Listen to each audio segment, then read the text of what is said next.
Facebook এবং YouTube এবং টিকটকের মধ্যে ভাইরাল একজন আছে যার নাম হলো ওমর। তার কথাগুলো যুবকেরা ফলো করে এবং শেয়ারও দেয়, কপি লিঙ্ক করে করে ফর ইউর মধ্যে নিয়ে যায়, ভাইরাল করে দেয়। আমি গতকালকে তার একটা ভিডিও দেখলাম, তার মায়ের মানে সে কেমন এটা আমি জানি না, তবে এই ভিডিও দেখার পরে আমি দেখলাম যে মা পাগল ছেলেটা চোখের পানি ফেলাইয়া মায়ের জন্য কান্দে। নেপালের পাহাড়ের সামনে দাঁড়াইয়া বলতেছে, আমার মা দুনিয়ার মধ্যে আমার সবচেয়ে বড় আপন। আমার মায়ের বিরুদ্ধে কথা বললে আমি কোনো আইনও মানি না, কাউরে আমি চিনি না, কারণ মায়ের মতো আপন আমার দুনিয়ার মধ্যে কেউ হতে পারে না।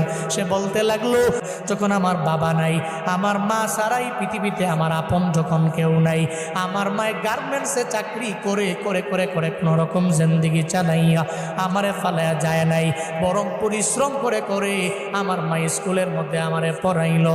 আজকে আমি অনেক মশহুর হয়ে গেলাম, প্রসিদ্ধ হয়ে গেলাম, সবাই আমারে চিনে, তবে আমি মায়েরে ভুলতে পারি না।